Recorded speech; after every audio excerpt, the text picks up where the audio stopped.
Something extraordinary just happened south of our border, and the implications are staggering. Mexico, a nation we've long viewed as militarily dependent on American goodwill, has just unveiled an advanced air defense system that nobody saw coming. This isn't about some minor military upgrade. We're talking about a sovereign nation, right on our doorstep, fundamentally redefining its strategic posture in ways that challenge decades of assumed hemispheric dominance. Think about what this really means. For generations, the Monroe Doctrine shaped how we viewed Latin America, our backyard, our sphere of influence, our unquestioned domain. But that world is crumbling. Mexico's move signals something far deeper than military procurement. It's a declaration of independence from a security architecture that no longer serves their interests. And here's what should truly concern us. This didn't happen in isolation. We're witnessing the acceleration of a multipolar realignment where traditional client states are hedging their bets, diversifying their partnerships, and rejecting the very framework that's defined Western Hemispheric relations since 1823. The question isn't whether this changes everything, it's whether we're prepared to understand what comes next. Let me start by saying this. When I first came across reports about Mexico's air defense revelation, my initial reaction was skepticism. We've been conditioned to think of Mexico in very specific terms, haven't we? Drug cartels, immigration debates, trade disputes over NAFTA and USMCA, maybe some archaeological tourism, military sophistication, advanced defense systems. That doesn't fit the narrative we've been fed for decades. But here's the thing about narratives. They're carefully constructed and they serve specific interests. And when reality starts to diverge from those narratives, that's when we need to pay very close attention because something fundamental is shifting beneath our feet. So let's talk about what's actually happening here. Mexico has reportedly acquired and is deploying a sophisticated air defense system, and the details that have emerged suggest this isn't some outdated Cold War relic they picked up at a discount. We're talking about modern, integrated radar systems coupled with surface-to-air missile capabilities that can create what military strategists call a denial zone. Now, the immediate question that jumps to mind is obvious. Who are they defending against? Mexico doesn't face any conventional military threats from its neighbors. Guatemala and Belize certainly aren't going to launch airstrikes, and despite all the heated rhetoric that flows back and forth across the Rio Grande, the idea of armed conflict between the United States and Mexico seems absurd on its face. So what's really going on here? This is where we need to step back and look at the bigger picture, because military acquisitions of this magnitude are never just about the hardware itself. They're about signaling, about strategic positioning, about declaring where you stand in an increasingly fractured global order. Mexico's leadership understands something that many Americans still haven't fully grasped. The unipolar moment is over. That brief period after the Soviet collapse, when Washington could dictate terms to virtually the entire world, when American military and economic dominance seemed unchallengeable, when the end of history was proclaimed with such confidence, that era has definitively ended, and nations around the world are adjusting their strategies accordingly. Think about Mexico's position for a moment. They share a 2,000-mile border with the world's most powerful military force. For over a century, Mexican foreign policy has been shaped by what we might call the reality of geography. You can't move your country, you can't choose your neighbors, so you learn to accommodate. But accommodation has its limits, and I think what we're seeing now is Mexico reaching those limits. The relationship between Washington and Mexico City has always been asymmetric, always been defined by American interests taking precedence. We intervened militarily multiple times in the 19th and early 20th centuries. We've used economic leverage to shape their domestic policies. We've treated Mexico as an extension of American strategic space rather than as a truly sovereign nation. But the world is changing, and Mexico has options now that simply didn't exist 20 or 30 years ago. China has become the world's manufacturing powerhouse and is actively seeking partnerships throughout Latin America. Russia, despite Western sanctions and isolation attempts, continues to offer military technology and strategic cooperation to nations that want alternatives to American dominance. Even European powers, traditionally aligned with Washington, are increasingly pursuing their own interests in ways that sometimes diverge from American preferences. In this context, Mexico's acquisition of advanced air defense systems isn't really about defending against aerial threats. It's about asserting sovereignty, about demonstrating that they have choices, about establishing themselves as a serious player rather than a subordinate partner. Now let's consider the timing of this revelation. We're living through a period of extraordinary geopolitical turbulence. The conflict in Ukraine has shattered the post-Cold War security architecture in Europe. Relations between Washington and Beijing have deteriorated to levels not seen in decades. The Middle East is being reshaped by new alliances that would have been unthinkable just a few years ago. The BRICS nations are actively working to create alternatives to dollar-dominated financial systems, and throughout the global south, there's a growing sense that the old rules, the old hierarchies, the old assumptions about who gets to make decisions and who has to follow them, all of that is up for renegotiation.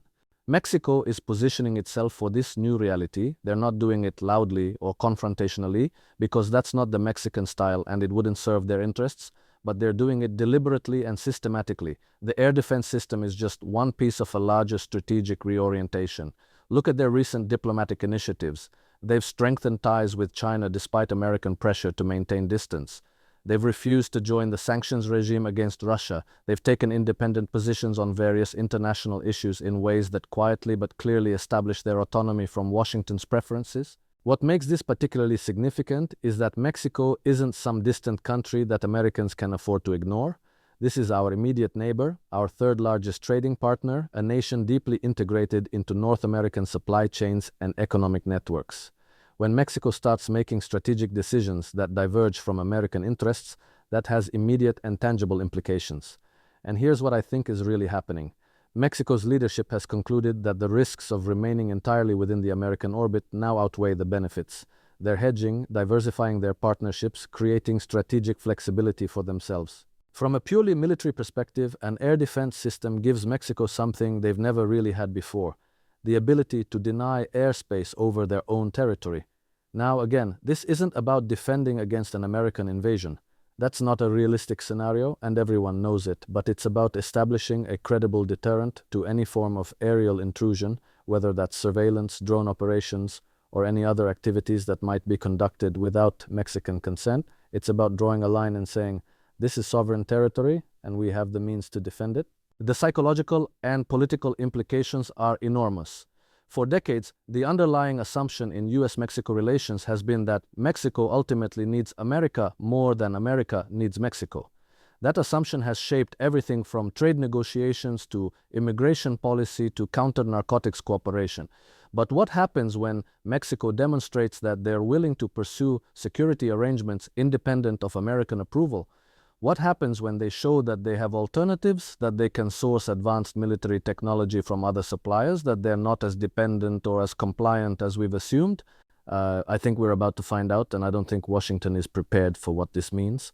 The foreign policy establishment in the United States still operates largely within frameworks developed during the Cold War or the immediate post-Cold War period.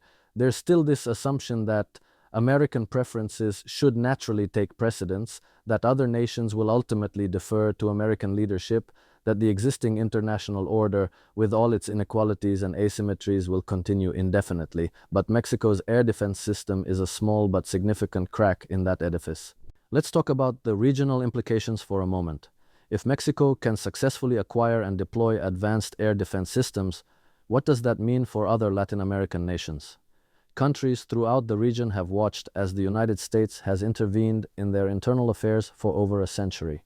They've experienced coups, invasions, economic sanctions, and endless political interference, all justified under various doctrines and pretexts. And they've had to accept it because they lack the power to resist. But if Mexico, right on America's doorstep, can establish genuine military sovereignty, that changes the calculus for everyone else.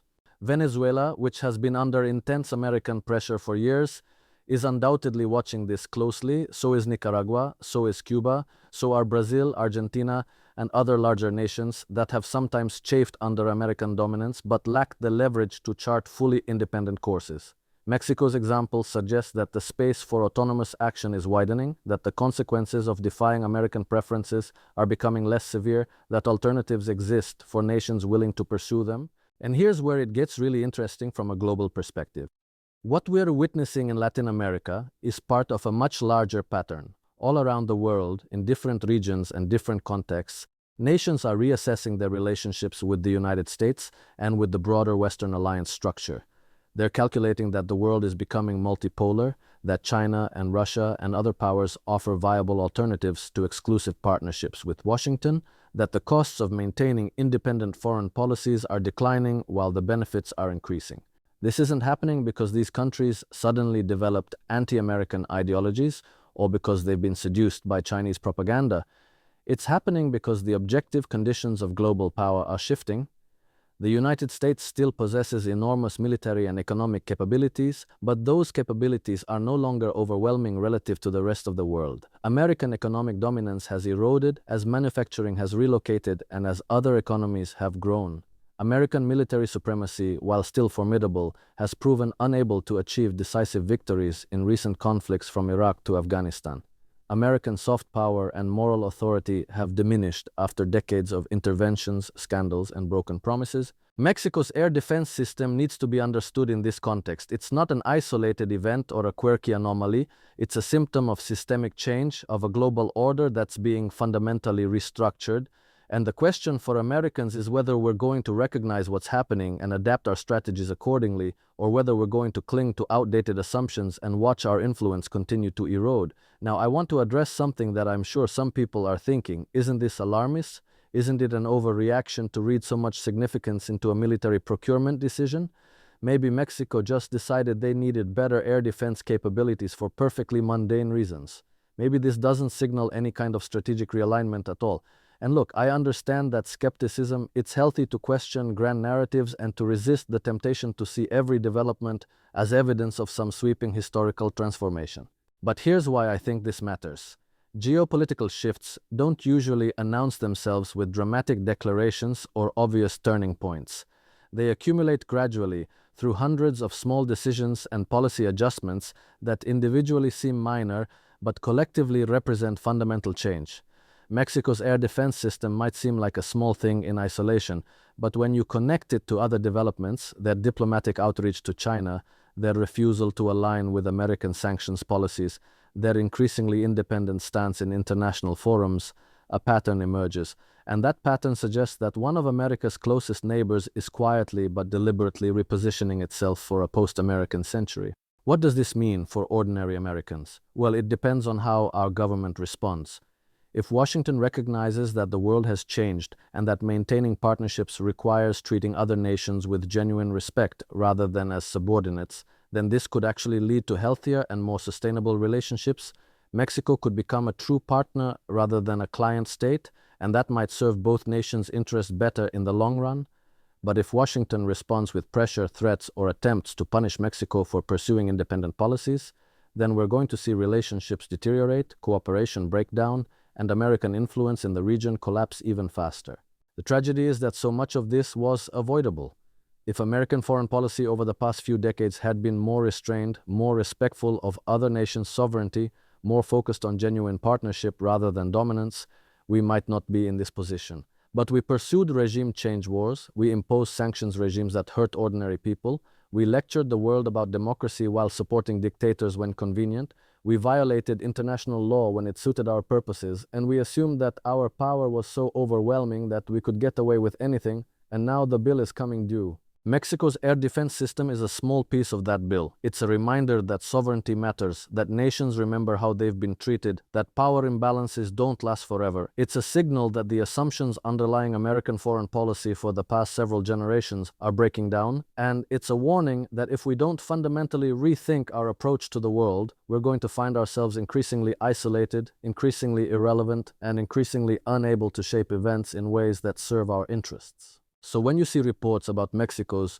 new air defense capabilities, don't just think of it as a military story.